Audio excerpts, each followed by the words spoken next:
Hi and welcome to this video. Today we're going to be talking about ovulating with PCOS and some recent stuff that I have found out that I didn't know before and have never learned from my doctor. So make sure that you stay tuned. So today we're going to be going through what is ovulation, why doesn't ovulation occur normally in women with PCOS, how can you tell if you are ovulating, especially if you have PCOS, can a woman with PCOS have lower egg quality, if a woman with PCOS have a lower egg quality, is she more prone to miscarriage, does any specific diet improve PCOS symptoms and ovulation, and how to assess if you have ovulated with PCOS. So what is ovulation? Ovulation is a release of a mature egg from the ovary, which typically occurs once in which menstrual cycle. The ovulation is triggered by luteinizing hormone, LH, that is created in the pituitary gland, which signals to the primary follicle in your ovary to release an egg. The egg then travels through the fallopian tube, where it has a potential to be fertilized by egg, and of course if it doesn't happen, the egg is getting rid of and we're getting our menstrual cycle, we're getting our period, basically.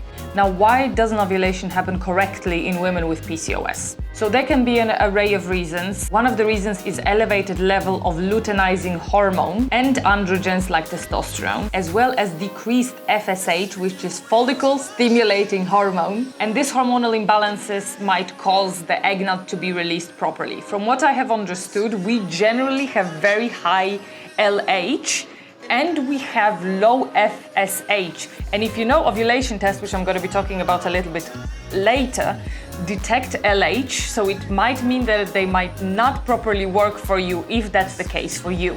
Another thing is follicle development. So we have multiple follicles in our ovaries, but they fail to mature and we fail to ovulate. And these immature follicles actually gather, and that's why we have this typical picture of the polycystic ovaries, which have like almost like little blisters all over the ovary. And the fact that we have the lack of the dominant follicle is actually preventing us to ovulate. Another thing is insulin resistance that can actually influence the signaling between the hormones and prevents us from proper ovulation. And another one is hyperandrogenism, which means high levels of androgens, male hormones like testosterone, that prevents us from creating this one dominant follicle. Now, how to tell if you are ovulating? Now, normally there are quite a few things that you can do, and for some women, just one is enough. For women with PCOS, it's gonna be a little bit different. But let me tell you about the general rules. So the general things that you can do is track your mucus, cervical mucus, and when it's the most like egg white, it's probably when your ovulation is almost happening.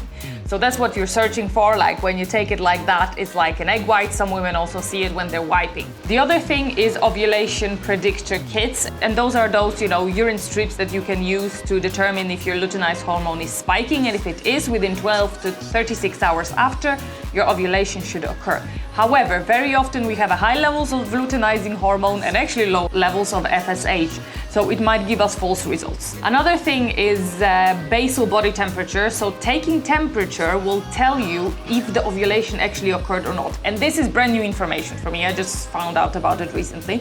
I thought because I had the correct mucus, I was ovulating. Probably not. So what has to happen is you have to check your temperature every morning, and there are plenty of programs, plenty of apps, free apps that you can just chart it in. And if the ovulation happened, your basal body temperature should spike right after. The other stuff that you can do, just more like a supporting stuff and just, noticing them, is something called middle pain or Mittelschmerz, which is basically pain on one side or where ovulation is happening from whichever ovary it's happening, but not every woman has that. Another thing is to use the normal period trackers, like I've been using Flow, but it can only kind of determine where it could be, and especially in women with PCOS, it might not be that accurate. And of course, you might have changes in libido. If you're ovulating around that times of the month, you might be more frisky. So how do we know if the ovulation have been successful? So again, with PCOS, it is very tricky because you should do the array of those things. You should use one or more. So what I would recommend, of course, putting your period dates in your app is the easiest thing that you can do. Checking your mucus, for some women is easier than for the others, but making sure that you're checking your mucus and checking your body temperature, as well as using the ovulation kits. I think that combining all of them together can give you the nice picture of what is happening in your body. Again, there are a lot of apps that will allow you to put all of those information in, and help you analyze it. So if you will have a spike in your, ovulation kits and you will see that the line is darker, and then a little bit after you will see a spike in your body temperature, that should give you a good indication that the ovulation did happen. There are also other ways for women with PCOS to check if the ovulation have happened.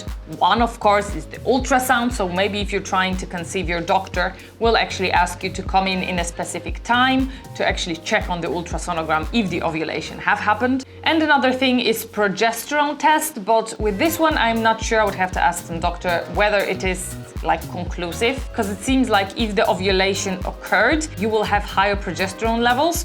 But at the same time, I know that my cycles were pretty much regular, so I had to have, I think, progesterone spike, even though the ovulation might not necessarily be successful. So I'm not sure how accurate this is. Now, another question is, even if you ovulate, can we have a lower egg quality? And unfortunately for us with PCOS, it is possible that we will have a lower egg quality than our healthy counterparts. However, this is very individual and might not be the case for every woman. Now, another question, if we have a lower egg quality, does it mean that we are more prone to miscarriage?